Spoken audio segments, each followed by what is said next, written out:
E ftuar në emisionin Wake Up ishte moderatorja e njohur Kiara Tito, e cila këtë sezon e shohim edhe në Big Brother Fan Club.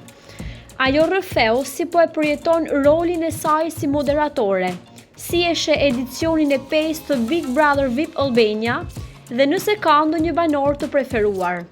Por biseda mori një kthes interesante, kur u diskutuar për filmin e ri me Luizin, Loja e fundit, ku Kiara do të luaj për krah Luizit. Ajo tregoi se personazhet Kiara Tito dhe Luiz Eili nuk kanë lidhje me historinë e tyre personale, por mesazhi mbetet i njëjtë dhe prek publikun. Prej vitesh jemi Kiara dhe Luiz, dhe do të jetë më e thjeshtë për publikun të qëndrojë me emrat tanë, por me mbiemra të tjerë. Nuk ka të bëjë me historinë tonë të dashurisë, por mesazhi është pak a shumë i njëjtë, tha Kiara.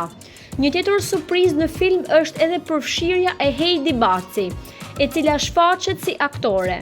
Kiara rrëfeu se bashkëpunimi me Heidin ka ardhur shumë natyrshëm, ka ngjitur pozitiviteti dhe energjia. Nëse dikush ka energji të mirë, e dua afër vetes. Heidi nuk ka fare kunja dhe shoh shumë nga vetja tek ajo. Edhe vet Heidi shtoi, më pëlqen qetësia e Kiarës dhe nuk ka fare negativitet. Filmi do të dalë në shkurt, një zgjedhje që sipas Kiarës ka kuptim të veçantë. Nuk ka gjë më të bukur se të kalosh muajin e dashurisë në kinema, duke ndjekur një histori dashurie me personazhe që i njeh publiku. Ky projekt pritet të sjellë një eksperiencë të freskët për publikun, duke kombinuar humor, emocione dhe histori të prekshme, duke e bërë Lojën e fundit një nga filmat më të pritur të vitit.